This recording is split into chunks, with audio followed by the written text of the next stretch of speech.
For advertisement, call 8125893028. Our Gmail maxtvtelugu@gmail.com. Hi hello welcome to max TV. నేను మీ కళ్యాణి. ఈ రోజు మనతో పాటు ఉన్నారు వడ్డాది రవికుమార్ గారు. నమస్కారం రవికుమార్ గారు.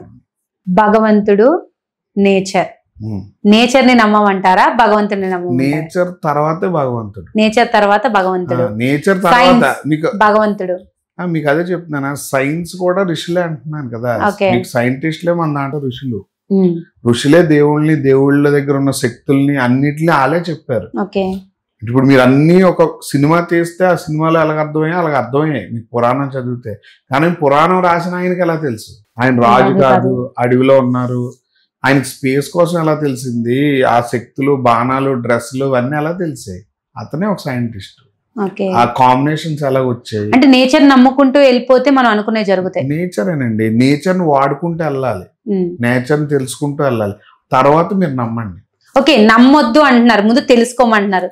తెలుసుకుంటూ వెళితే తెలుసుకుంటూ వాడుకుంటూ తర్వాత నమ్మండి. ఓకే, తెలుసుకొని వాడుకుంటూ నమ్మాలి. ఓకే, లాస్ట్ నమ్మేటప్పుడు భగవంతుడి కనెక్ట్ అవుద్ది అన్నమాట. లాస్ట్ భక్తి. ఎందుకు? మీ పిల్లలు నమ్మాలి, మీ హస్బెండ్ నమ్మాలి. అవును, వీళ్ళకి ఈ ఫార్ములా మీరు చెప్పలేరు. ఎందుకంటే మీరు పిచ్చోళ్ళు అనుకుంటారు కూడా. మీరు తెలుసుకున్నారు, పిచ్చోళ్ళు అని కాదు, వాళ్ళకి అర్థం అవ్వదు. భక్తి అలవాటు చేయొచ్చు, నమ్మకం అలవాటు చేయలేరు.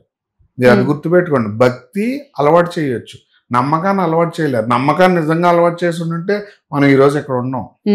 కానీ మిగిలిన మతాల్లో నమ్మకాన్ని మాత్రం అలవాటు చేస్తారు. ఓకే, ఇప్పుడు ఉన్న మనుషులైతే, ఇప్పుడు హిందువులు ఎవరైతే ఉన్నారో వీళ్ళంతా నమ్ముతున్నారు అంతే. అంటే ఈ గుడికి వెళ్తే పని అవుద్ది అని నమ్ముతున్నారు, భక్తితో వెళ్ళట్లేదు. మిగిలిన మతాల్లో స్ట్రాంగ్నెస్ ఎందుకు ఉంది? వాళ్ళు మేము తెలుసుకుందా అంటున్నారు. అవును, తెలుసుకోవడం వల్ల వెళ్తున్నాం, మేము తెలుసుకున్నాం అంటున్నారు. అందుకే వాళ్ళు వేరే వాళ్ళు దాన్ని ఒప్పుకోలేరు. ఓకే, అందుకేనా మన హిందువులు క్రిస్టియన్ గా కన్వర్ట్ అయిపోయినందుకు ఎక్కువగా జరుగుతున్నాం అంటున్నారు. వాళ్ళు తెలుసుకుంటున్నాం, మనం నమ్ముతున్నాం. మీరు అన్నారు గుడికి అవ్వలేదు, మీరు ఏమంటారు? ఫస్ట్ విమర్శ. అరే నేను విమర్శిస్తే నా మతానికి దెబ్బ తగులుతుంది, విమర్శించడం మానేస్తున్నారా? నాకు జరగలేదు అంటున్నారు. నమ్మారు కాబట్టి ఆ మాట అన్నారు. తెలుసుకుంటే నా మతానికి దెబ్బ తగులుతుంది కూడా మీరు మాట్లాడరు. ఇప్పుడు నేను నమ్మాను హిందూ మతాన్ని, చాలా జరగలేదు, హోమాలు చేస్తాను, ఆ ఫలితం నాకు ఎక్కువ దక్కుతూ ఉంటుంది. నేను హోమాలు నమ్ముతాను, అది తెలుసుకున్నాను, ఇప్పుడు నమ్ముతాను. వీలైతే మీకు ఉంటే మీకు పనికొస్తుంది రాదో నాకు తెలుస్తుంది కాబట్టి నేను చెప్తాను, కాబట్టి నాకు చెప్పాల్సిన అవసరం లేదు. అంటే మీరు జాతకాలు చూస్తారండి? నేను ఆస్ట్రాలజీ. ఓకే, జాతకాలు చూస్తారంటే ఎలా? అంటే నేను ఈ అక్కల్ట్ మీద కొద్దిగా ఒక 9 years నుంచి రీసెర్చ్ చేస్తా ఉన్నానండి. అక్కల్ట్ అంటే అతీతమైనవన్నీ ఎలాగా, అంటే మనం హిందూ మతం అన్ని మతాల్లోకి వచ్చాయి. టెంపుల్స్ కోసం రాశారు, మూల విరాట్ని ఎప్పుడు పెట్టారు, ఎక్కడి నుంచి తెచ్చి ఆ స్టోన్ క్లప్చర్ని చేశారు, ఆ విగ్రహాన్ని స్వయంభూ అనేస్తున్నారు. కాదు, ఆ స్వయంభూ అని చెప్తూ ఆ యొక్క సీక్రెట్ ఏంటి? స్వయంభూ టెంపుల్స్ ఎక్కడ ఉండవా? ఉండొచ్చు కానీ బట్ ఎక్కడో ఒక చోట నుంచి. తిరుమల స్వయంభూ అంటారు కదా. స్వయంభూ ఓకే, నేను ఒప్పుకుంటాను, స్వయంభూ అనుకుందాం. బట్ ఆ షేప్ అనే ప్లేస్, ఆ క్లప్చర్ కి ఒక ఎగ్జిస్టెన్సీ ఉంటుంది. యాక్చువల్లీ రీసెంట్లీ కూడా ఒక స్వయంభూ అంటే ఆయన ఆ స్టోన్ తెచ్చుకొని ఉంటారు కదండి, ఎక్కడో ఉండే ఉంటది కదా. ఆయన రాయి రూపంలో దేవుడు వస్తాడని అసలు ఎవరు చెప్పారు అనేది నేను ఇంకా రీసెర్చ్ చేస్తున్నా. హిందూ మతంలోకి స్కల్ప్చర్స్ రూపంలోనే వస్తారనేది. ఎందుకంటే నేను చదువుకున్నంత వరకు శపిస్తే దేవతా విగ్రహాలు రాళ్ళు అయిపోతారు. మనం చూడండి, దేవుళ్ళని శపిస్తే చూడండి స్టోన్ క్లప్చర్ అయిపోతారు కదా. ఎందుకు అయిపోతారు? అవి షేపుల్ ఉంటాయి, ఇవి ఎలాగా అని వెంకటేశ్వర అలాగా. అది ఆ సీక్రెట్ అనమాట ఇండియాలో. ఈరోజు మీరు పూరి కోసం వెళ్ళాలనుకోండి, వుడ్ తోని ఆయన ఆ సీక్రెట్స్ హిందువులకు మాత్రమే దక్కినటువంటి క్వాలిఫికేషన్ అండి. పిహెచ్డి, అది ఇంటర్మీడియట్ మీద రుద్దుతున్నారు. దీనివల్ల మూర్ఖత్వంగా మాట్లాడుకుంటున్నాం తప్ప ఏమీ లేదు. అర్జునుడు కూడా హిందూ మతం అంటేనే పిహెచ్డి అర్జునుడు చేశాడు కాబట్టి ఆయనకి చెప్పాడు. 5గురికి ఎందుకు చెప్పాలి? 5గురు పుణ్యాత్ములు కాదు మీ దృష్టిలో? కాదా? అవును, కానీ ధర్మరాజుకి యుద్ధం చేయడానికి వచ్చాడు ఆయన కదా, సంయుద్ధంలో ఉండాలి. కానీ అందరికన్నా తెలివైన వాడు అర్జునుడు అని అర్జునుడికే చెప్పారు కదా. కాదు, ఇంద్రుడు కుమారుడు కాబట్టి చెప్తాడు. ఆయన కలిపి ఎక్కువ సార్లు పుట్టారు, దేవతల వంశానికి చెందిన వాళ్ళు కదా. ఓకే, అందుకని చెప్పారు. యముడి కుమారుడు ధర్మరాజు, అలాగే మిగిలిన ఫార్మ్స్ లో డిఫరెన్షియేషన్ ఉంటుంది. ఇది కాంట్రవర్సీ అయినప్పుడు కూడా తెలుసుకోవాలి ఫ్యూచర్. ఎందుకంటే రాబోయే ఏఐ టెక్నాలజీ, రోబో టెక్నాలజీకి హిందూ మతం అర్థం అవ్వదండి. కానీ హిందూ మతంలో ఉన్న గొప్ప జ్ఞానం ఏంటి, ఆ కాంబినేషన్స్ ఎవరైతే సృష్టించారో వాళ్ళ జాతకాలు చూసే ఒక గొప్ప జ్ఞానం ఉంది మన దగ్గర. ఆ కాంబినేషన్ చూస్తే దానికి యాంటీ కాంబినేషన్ ఉన్న వ్యక్తుల ద్వారా దాని యాంటీని తయారు చేయాలి. అంటే పుట్టిన ప్రతి వ్యక్తి కూడా జాతకం చూపించుకోవాలంటారు. కంపల్సరీగా జాతకం అనేది మనిషి నమ్మాలి. జాతకమేనండి జీవితం. మరి అంటే కర్మఫలమే ఎన్ని జాతకాలు చూపించుకున్నా, ఎన్ని పూజలు చేసినా కర్మఫలం అనుభవించక తప్పదు అంటారు. సరే, ఇప్పుడు మీరు అన్న దాంట్లో నేను ఒకటి అడుగుతానండి. సీతాదేవిని పెళ్లి చేసుకోవడం వల్ల రావణాసుడు చనిపోయారా? రాముడు పుట్టాడు కాబట్టి రావణాసుడు చనిపోయాడా? రావణాసుడు ఏంటంటే సీతాదేవికి ఇచ్చేసాడు కదా. సీతాదేవి కాన్సెప్ట్ లేదనుకోండి, రాముడికి ఆయనకి ఏమైనా యుద్ధం వచ్చే అవకాశం ఉందా? లేదు. అంటే కర్మ ఈయన ఎగ్జిస్టెన్సీలో ఉందా, ఆయన ఎగ్జిస్టెన్సీలోనా? సీతాదేవి లో ఉంది, అంతే కదా. ఇప్పుడు అలాగే కార్యకార సంబంధం ఉంటది మన లైఫ్ లో. మీరు 100 కోట్లు సంపాదించాలి టార్గెట్. జనాల మీద వస్తుందా, ఒక డబ్బున్న వ్యక్తి ఇస్తాడా, లేకపోతే ఏమైనా భూమిలో దొరికే డైమండా, లేకపోతే ఏదైనా షేర్ మార్కెట్, ఇలాగ ఒక ప్లేస్ లో మీ డబ్బు ఉంటుందిగా, అది ఎలా తెలుసుకుంటారు? జనరల్గా కష్టపడి తెలుసుకుంటారు మీరు. నేనేమంటాను, ఈ కష్టం మీద అక్కడికి వెళ్ళిపోవడం అని చెప్పడానికి నేను ఏది కరెక్ట్? అక్కడికి వెళ్ళి పడవు చెప్పడానికి జాతకం ఉపయోగపడుతుంది అంట. జాతకమేనండి, మ్యాప్ అది. అన్ని మతాల్లో జ్యోతిష్యం అనే మ్యాప్ వాడారండి. ఎగ్జిస్టెన్సీ వేరు, ఎలా చెప్పారు అనేది పక్కన పెట్టండి. ఎగ్జిస్టెన్సీ వేరు, కానీ మ్యాప్ అది. ఆ మ్యాప్ ఎలాగెళ్తుంది, ఈ ఏరియాలో ఎతకాలని. ఇప్పుడు మీరు ఇక్కడ వజ్రం దొరుకుతుంది అని చెప్పాను, ఏ ఆధారంతో చెప్పానని ముందు మీరు తెలుసుకుంటే ఎక్కడ తవ్వాలో తెలిసిపోద్ది. నేను చెప్పాను కదా అని తవ్వారు అనుకోండి, మేబీ దొరకపోవచ్చు. అది జస్ట్ నమ్మకం కాబట్టి. మీ వెనకాతలు వచ్చే వాళ్ళు ఎవరికొవరికి దొరుకుద్ది. అప్పుడు వీళ్ళందరూ ఎప్పటికీ ఎదుగుతానే ఉంటారు. సేమ్ మతం, సేమ్ మతం అంటే అదే. ఆస్ట్రాలజీలో అలాగ ఉండదు. మీరు హిట్ అయినంత వరకు నేను చెప్పిన క్యారెక్టర్ ఉన్న సినిమాలే ఒప్పుకోండి అన్నాను అనుకోండి, మీరు స్టార్ అవుతారు. లేదు అంటే హిట్లు ఫ్లాప్లు చూసుకొని అప్పుడు స్టార్ అవుతారు. ఇదేంటి, టైం పోర్టల్. ఆ టైం పోర్టల్ అయిపోయాక మళ్ళీ మీరు దెబ్బతింటారు. సావిత్రి గారి జీవితం లాగా. ఆవిడ పూర్ ఫ్యామిలీ నుంచి వచ్చారు, భారీగా ఎదిగారు, మళ్ళీ పూర్ ఫ్యామిలీగా చనిపోయారు. ఎందుకు? ఆవిడ ఏ ప్యాటర్న్ మిస్ అయ్యారు? ఆవిడ యాక్ట్ చేయడానికి వచ్చారు, కానీ ఆవిడ డైరెక్టర్ అయ్యారు, ప్రొడ్యూసర్ అయ్యారు. అలాంటే అదర్ ప్యాటర్న్స్ లోకి వెళ్ళారు. రిచ్ పీపుల్ తోని స్పెండింగ్ చేస్తూ కిందనున్న వాళ్ళని నమ్మి ఖర్చు పెట్టి ఇలాగా కొద్దిగా ఏంటంటే ఆ ప్యాటర్న్స్ వల్ల ఇబ్బందులు వస్తాయి. ఇప్పుడు మీకు అన్నానా, డైరెక్ట్ గా రాముల వారు అయితే యుద్ధం చేయరు ఆయనతో, ఆయన ఇటు రాడు, మధ్యలో ఒక సంబంధం. మనం ఏం చూస్తాం, ఆయన స్వయంవరకు వచ్చారు, వెళ్ళారు, చేశారు, చెందారు అన్నాడు.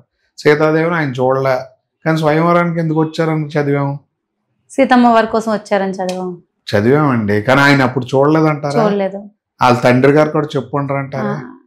మీరు చదవలేదు, నేను చదవలేదు, కూడా మన ఇద్దరు మాట్లాడుకోవాలి క్యాజువల్ గా. అంటే కథలో ఈ పార్ట్ కూడా ఉంది కదా, కాలానుగుణంగా జరుగుతుంది. కాలానుగుణంగా కార్యకార సంబంధం ఉన్న వ్యక్తి వస్తేనే కాలమే కర్మ అంటారా? మనం చేసుకుంటే కర్మ అన్నీ ఉన్నాయి. సీతాదేవి మనిషి యొక్క భార్య అని అర్థం చేసుకుని ఉండుంటే రాముడు రావణాసుడు చేసేవాడు కాదుగా. అవును, అది కర్మ. అదే కర్మ, ట్రిగర్ చేయడం. కానీ ఆ ట్రిగర్ కి ఒక ఎమోషన్ ఉంది, వాళ్ళ చెల్లికి జరిగిన అన్యాయం. దాన్ని లక్ష్మణుల వారు కదా చేశారు, కానీ తిన కర్మ అనుభవిస్తుంది. ఇద్దరు కర్మ, రాముల వారికి కాదు రావణాసుడికి. ఈయన కనెక్ట్ అయ్యాడు, యుద్ధం జరిగింది. అలాగా కార్యకార సంబంధం ఎప్పుడు ఉంటుంది. అందుకే ఋషుల కోసం చదివామనుకోండి హిందూ మతాన్ని కాపాడుకోగలం. మీరు మిగిలిన చదివారనుకోండి భక్తి పెరుగుద్ది. తెలుసుకోవడానికి ఏముంది, భక్తి కదా. భక్తిలో ఏం తెలుసుకోవడానికి ఉండదు, నచ్చితే ఫాలో అయిపోవడమే. ఇప్పుడు ఫ్యాన్ ఫాలోయింగ్ ఉండడం వేరండి, అభిమానం ఉండడం వేరు. అభిమానం అంటే నేను ఇంట్లో కూర్చొని కూడా అతను అంటే నాకు ఇష్టము. ఇది ఫ్యాన్ ఫాలోయింగ్ అంటే భక్తి లాంటిది. బ్యానర్ కట్టాలి, దండ వేయాలి, పాలు వేయాలి, లేకపోతే గుండు కోసుకోవాలి, టాటో వేసుకోవాలి, మా ఇంట్లో అవాయిడ్ చేయాలి. ఈ కైండ్ ఆఫ్ డెవలప్మెంట్స్ ఉంటాయి, అవి ఉండకూడదు.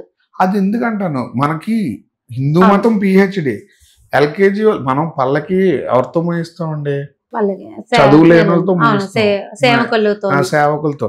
ఇప్పుడు ఉన్న వాళ్ళందరూ సేవకులు అయిపోతున్నారు హిందూ మతానికి. నేను ఎందుకు అంటున్నాను, మీరు చదవండి, ఒకటి కాకపోతే ఇంకోటి చదవండి. 7 ఋషులు ఉన్నారు, 7 పురాణాలు ఉన్నాయి, మనకున్న సోర్సెస్ ఆస్ట్రాలజీ ఉంది, కెమికల్ ఇది ఉందండి. ఇప్పుడు ఒక యజ్ఞం చేయాలంటే పర్టికులర్ వస్తువులతో చేస్తాం. నేచర్లో ఏం మార్చొచ్చు, ఆ వ్యాపరింగ్తో ఏం మార్చొచ్చు. ఈరోజు కెమికల్స్ కోసం మాట్లాడుతున్నాం, ఆ రోజు ఏంటి ఫైర్లో వేసే కెమికల్స్ వలన అట్మాస్ఫియర్ హీల్ అవుద్ది అనేది వాళ్ళు కనిపెట్టారు. యజ్ఞ ఫలితం ఎవరికిస్తే వాళ్ళే దేవుళ్ళు అని కూడా క్లియర్గా ఋషులు చెప్పారు. అంటే మీరు చేసేదాన్ని బట్టి దేవుడికి ఎనర్జీ వెళ్తుంది, ఆ ఎనర్జీ మీకు ఉపయోగపడితే ఖచ్చితంగా బ్లెస్సింగ్ అవుద్ది. అంటే ట్రయాంగులర్ కదా, ఆ రిచువల్ కనిపెడితే మీ జీవితం మారిపోయినట్టే. ఓకే, ఇప్పుడు మీరు చెప్పిన దాన్ని బట్టి నేను ఒకటి అడుగుతాను.